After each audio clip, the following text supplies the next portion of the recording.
Sir ನಮಸ್ತೆ, ನನ್ನ ಹೆಸರು ಸಿದ್ಧಾರ್ಥ್ ಅಂತ. ನಮಸ್ತೆ ಸರ್, ದಿನೇಶ್ ಅಂತ. ದಿನೇಶ್ ಅಂತ. ಸೊ ಏನ್ ಕೆಲಸ ಮಾಡ್ಕೊಂಡಿದ್ದೀರಾ ಸರ್ ನೀವು? ನಮ್ದು ಟೂ ವೀಲರ್ ರಿಪೇರ್ ಮಾಡ್ತೀವಿ ನಾವು. Two wheeler mechanic. Okay. So ಈ ಕೆಲಸನ ಎಷ್ಟು ವರ್ಷದಿಂದ ಮಾಡ್ತಾ ಇದ್ದೀರಾ ಸರ್? 30 ವರ್ಷದಿಂದ. 30 ವರ್ಷದಿಂದ.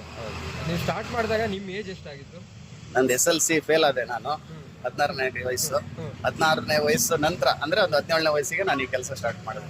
ಸೊ ಅವತ್ತಿಂದ ಇವತ್ತಿಗೂ ಅದೇ ಕೆಲಸ? ಇದುವರೆಗೂ ಅದೇ ಕೆಲಸ ಮಾಡ್ತಾ ಇದ್ದೀನಿ. SSLC ಫೇಲ್ ಆಗಿರೋದ್ರಿಂದ ಇವತ್ತು ಇಲ್ಲಿದ್ದೀರಾ? 100% ಫೇಲ್ ಆಗಿದ್ದಕ್ಕೆ ಇದಾದೆ ಲೈಫಲ್ಲಿ ಸಕ್ಸಸ್ ಆಗಿದ್ದೀನಿ. ಓಕೆ.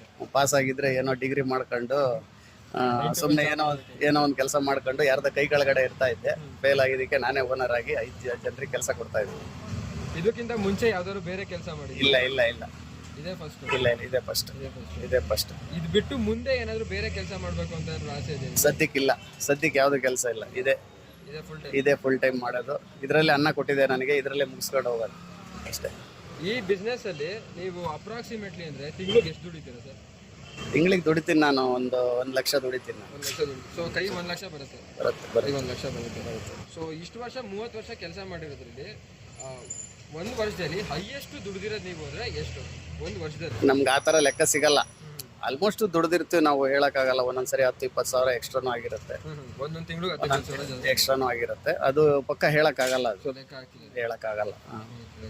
ಸೊ ನೀವು ಈ ಕೆಲಸನ ಫುಲ್ ಖುಷಿಯಾಗಿ ಮಾಡ್ತಾ ಇದ್ದೀರಾ? ಸ್ಯಾಟಿಸ್ಫ್ಯಾಕ್ಷನ್? 100% ಖುಷಿಯಾಗಿ ಮಾಡ್ತಾ ಇದೀವಿ. ಬೇರೆಯವ್ರಿಗೆ ಹೇಳ್ತೀವಿ ನಾವು ಇದನ್ನೇ ಮಾಡಿ ತೊಂದರೆ ಇಲ್ಲ, ಜೀವನ ಬದುಕಕ್ಕೆ ದಾರಿ ಇದರಲ್ಲೇ ಇದೆ ಅಂತ ಹೇಳ್ತೀವಿ ನಾವು. ತುಂಬಾ ಜನ ಬರೀ ಓದ್ಬಿಟ್ಟು ನಾನೇನೋ ಕೆಲ್ಸಕ್ಕೆ ಸೇರ್ಕೊಬೇಕು ಅಂತ ಆಸೆ ಪಟ್ಟಿರ್ತಾರೆ. ಬಟ್ ಅದರಿಂದ ಅವರು ಫೇಲ್ಯೂರ್ ಆಗಿ ಡಿಪ್ರೆಷನ್ಗೆಲ್ಲ ಹೋಗಿರ್ತಾರೆ, ಏನೋ ಫೇಲ್ ಆಗ್ಬಿಟ್ರು, ಏನೋ ಇದು ಮಾಡಿಲ್ಲ ಅಂತ.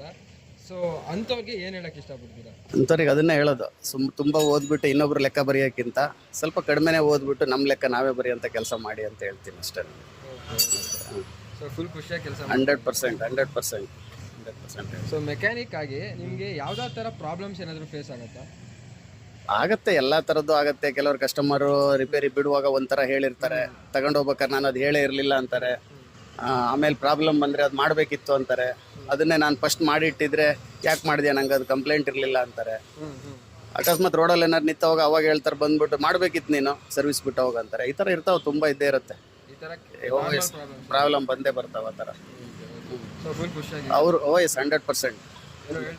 100%. ಅಲ್ಲ, ಕೆಲವ್ರದ್ದು ಏನಾಗುತ್ತೆ, ನಾವು ಮಾಡಿದವಾಗ ಬಿಲ್ ಜಾಸ್ತಿ ಆಯಿತು, ಅದೆಲ್ಲ ಬ್ಯಾಡಿತ್ತು, ನನಗೆ ಪ್ರಾಬ್ಲಮ್ಮೇ ಇರಲಿಲ್ಲ ಅಂತಾರೆ.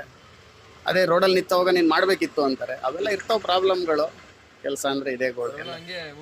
ಹಂಗೆ ಮೂವ್ ಮಾಡ್ಕೊಂಡು ಹೋಗ್ಬೇಕಷ್ಟೇ. ಸ್ವಲ್ಪ ಹುಷಾರಾಗಿ ಮಾಡ್ಬೇಕು, ಜಾಸ್ತಿ ತಲೆ ಕೆಡಿಸ್ಕೊಳಲ್ಲ. ಅದನ್ನ ನೋಡ್ಕೊಂತೀವಿ ನಾವು. ಅಕಸ್ಮಾತ್ ಆ ಥರ ಏನಾರೇ ತಲೆ ತಿನ್ನೋದು ಆ ಥರ ಇದ್ರೆ ಕಸ್ಟಮರ್ನ ಸ್ವಲ್ಪ ಮೆನ್ಷನ್ ಮಾಡಿ ಇಟ್ಕೊಂತೀವಿ ನಾವು. ಇವ್ರು ಈ ಥರ ಬಂದು ಲಾಸ್ಟ್ ಟೈಮ್ ಕಿರಿಕ್ ಮಾಡಿ ಹೋಗಿದ್ರು, ಅವಾಗ ನಾವು ಅವ್ರ ಬಗ್ಗೆ ಹುಷಾರಾಗಿರ್ತೀವಿ. ಇಲ್ಲ ತಗೊಂಡ್ಬೇಕಾದ್ರೆ ಮಾಡೋ ಕೆಲಸನೇ ಬೇಜಾನಿರುತ್ತೆ ಅಂತ ಕಿರಿಕ್ಗಳದ್ದು ತಗೊಳೋದೇ ಕಮ್ಮಿ ಮಾಡ್ಬಿಡ್ತೀವಿ. ಆ ಥರ ಅಷ್ಟೇ ಸರ್. ಅದೇ ಈಗ ಫುಲ್ ಖುಷಿಯಾಗಿ ಕೆಲಸ ಮಾಡ್ತಾರೆ? 100% ಖುಷಿ. Thank you sir. ನನ್ನ ಮಗಳಿಗೆ ಇಂಜಿನಿಯರಿಂಗ್ ಮಾಡಿಸಿದ್ದೀನಿ ಇದರಲ್ಲಿ. ಇಂಜಿನಿಯರಿಂಗ್ ಆಗಿ ಅವಳು ಕೆಲಸ ಮಾಡ್ತಿದ್ದಾಳೆ ಇವಾಗ. ಅವಳು ಸ್ಕೇಟಿಂಗಲ್ಲಿ ನ್ಯಾಷನಲ್ ಪ್ಲೇಯರ್ ಆಗಿದ್ಲು.